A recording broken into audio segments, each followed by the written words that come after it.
춘배의 똑똑한 부동산. 춘배의 똑똑한 부동산의 치우입니다. 여러 번 방송을 하다 보니까 또 이것도 경력으로 느껴져서 그런가 좀 쉽게 하기도 하고 또 멘트가 꺾여가지고 꼬이는 일도 있고 아무튼 그래요.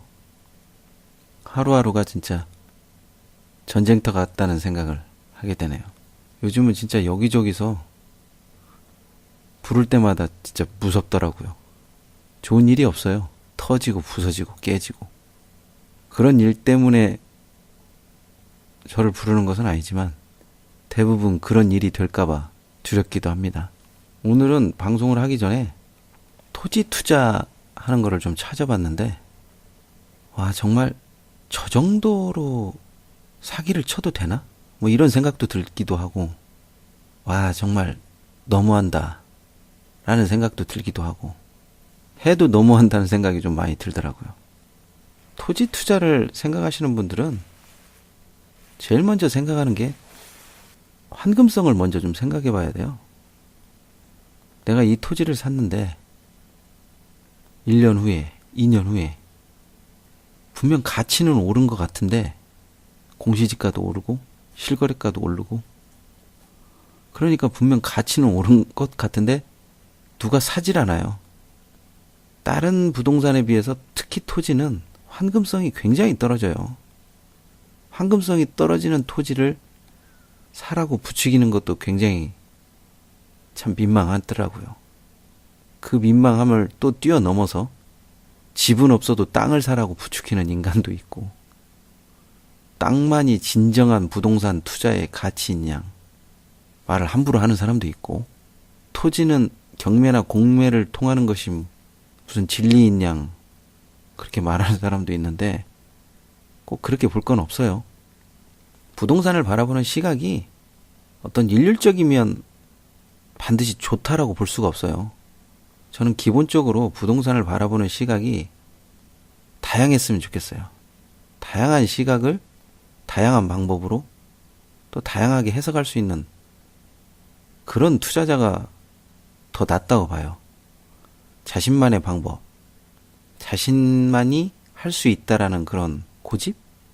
그걸 고집이라고 해야 되는 건지 아무튼 그런 거에 사로잡히면 타인을 인정하지 않죠. 인정하지 않는다라는 것은 뭐 내가 최고다, 내가 제일이다 하는 그런 사고방식을 갖고 있기 때문에 다양성이 개입할 여지가 없어요.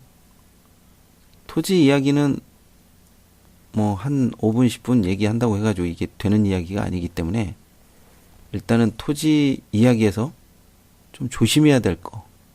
제가 방송하는 것이 대부분 좀 부정적인 이야기를 먼저 해요.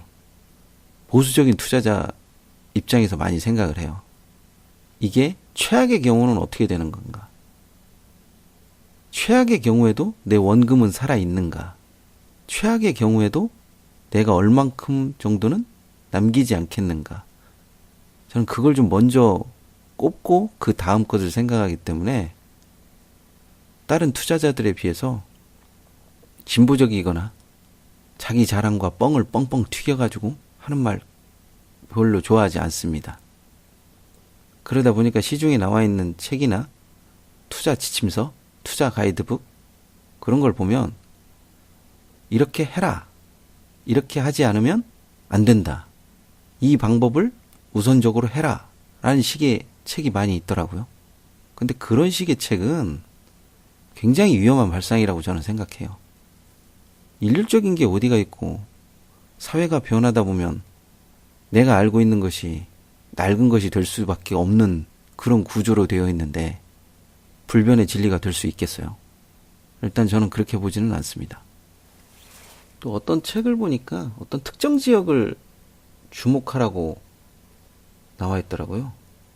토지 고수에게서 배우는 권리 분석의 노하우.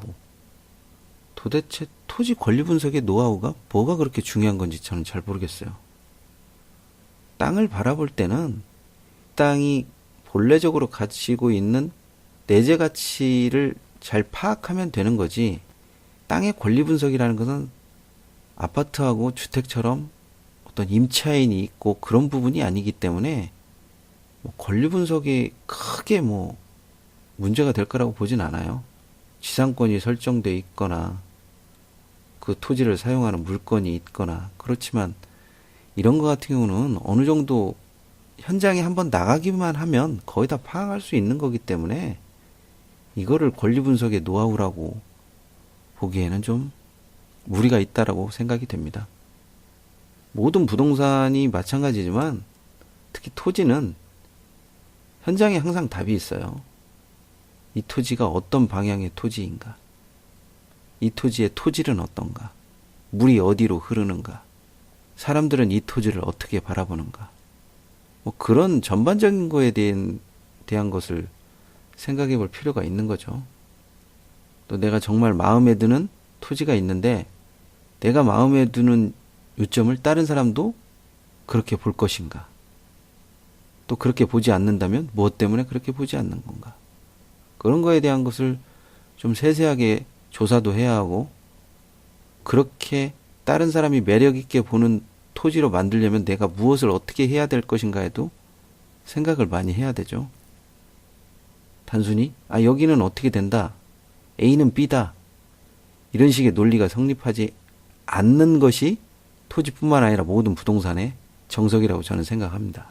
경매나 공매가 모의 입찰을 해보면 뭔가 많이 늘을 거라고 말씀하시는 분이 있어요. 근데 그거는 아니죠.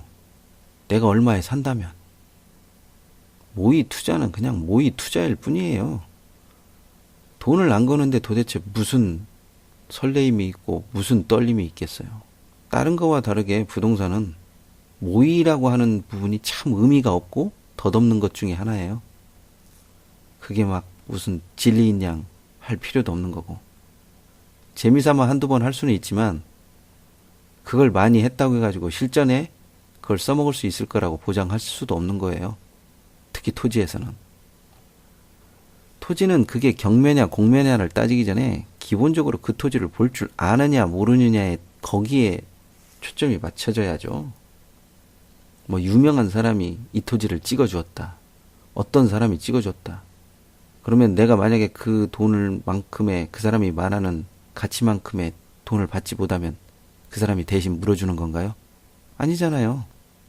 그 사람도 혀 돌아가는 대로 얘기했을 뿐이고 그 말을 믿었을 뿐이고 결국에 모든 판단은 투자자가 하는 거예요.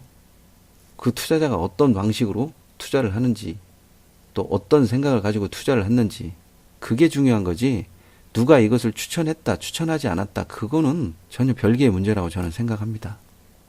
대부분 시중에 나와 있는 부동산 토지나 상가나 어떤 책을 봐도 자기 자랑이 90%네. 그러다 보니까 내가 하는 방식이 뭐든지 다 옳다라고 생각을 해요. 사고의 유연성이 전혀 없죠. 또 유연성이 개입할 여지도 없고요.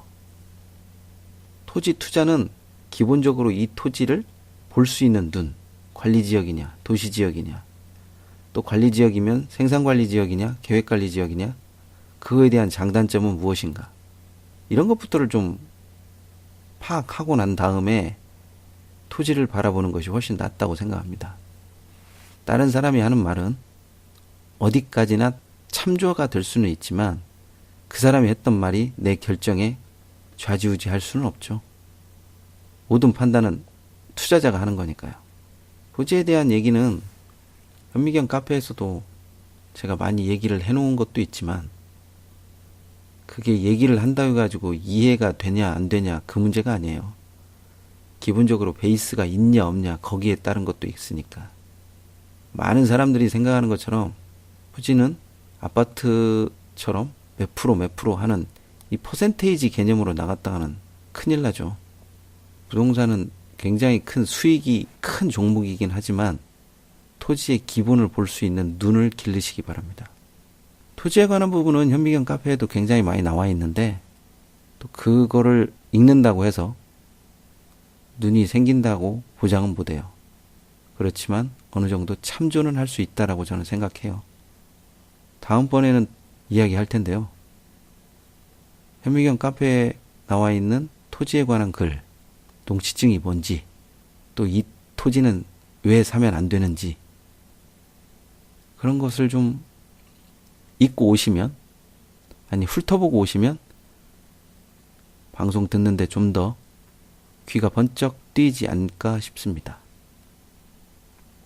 좋아요와 구독하기는 필수인 거 아시죠? 좀 더 디테일하고 세부적인 이야기를 한번 해보도록 할게요. 누군가 이런 말도 하더라고요. 분양권은 언제 다뤄주시나요?